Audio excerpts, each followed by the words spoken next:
কাঁচা টমেটো দিয়ে যে এত মজার একটি রেসিপি তৈরি করা যায়, যদি না দেখেন এবং না তৈরি করে খান তাহলে এর স্বাদ বুঝবেন না।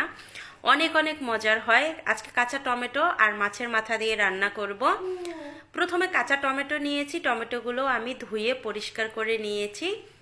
তারপরে হচ্ছে আমি একটা ছুরি দিয়ে গোল গোল করে কেটে নিচ্ছি টমেটো। এখন আমি একটার উপর একটা রেখে তিনটা রেখে এরকম ছোট ছোট করে কেটে নিচ্ছি। কাঁচা টমেটোগুলো যদি এরকম ছোট ছোট করে কেটে নেন তাহলে দ্রুত গলে যাবে এই টমেটোগুলো। আমি এখন আরও একটা টমেটো কেটে আপনাদের দেখাচ্ছি।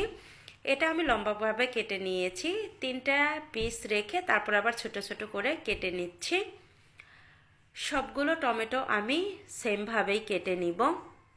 টমেটোগুলো আমি কেটে নিয়েছি। এখন হচ্ছে এখানে নিয়েছি একটা মাছের মাথাটা লবণ হলুদ মাখিয়ে নিয়ে চলে যাব চুলায়। আমি কড়াইয়ে যে দিয়েছি তেলটা গরম হয়ে গেছে। এক এক করে মাছের মাথাগুলো আমি দিয়ে দিলাম ভাজি করার জন্য।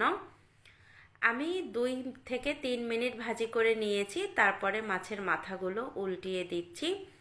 এপাশ ওপাশ করে মাছের মাথাগুলো ভাজি করে নিয়েছি। আর এই মাছের মাথাগুলো কড়া করে ভাজি করতে হবে। এবার আমি নামিয়ে নিচ্ছি। এখানে মাছের মাথা না দিয়ে শুধু মাছ দিয়েও রান্না করতে পারেন, ছোট মাছ, চিংড়ি মাছ, যে কোনো মাছ দিয়ে। এবার এই তেলের মধ্যে ফোড়নের জন্য দিয়েছি গোটা সরিষা।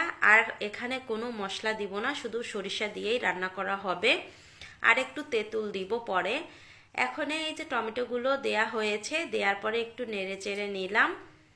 এবার এখানে দিয়ে দিলাম হলুদের গুঁড়া আর স্বাদ মতো দিয়ে দিব লবণ আর হলুদ দেয়া হয়ে গেছে। এখন আমি টমেটোর সাথে ভালোভাবে মিশিয়ে নিব।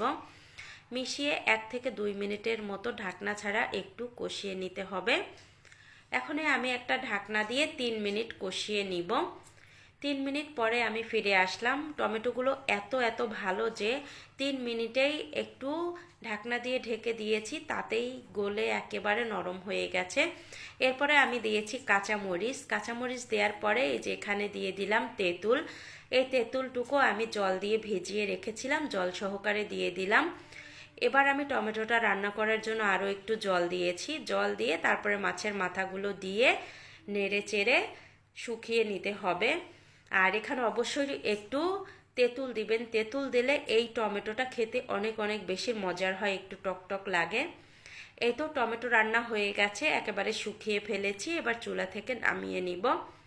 চুলা থেকে নামিয়ে নিয়েছি। অনেক অনেক মজার হয়েছে এই টমেটো।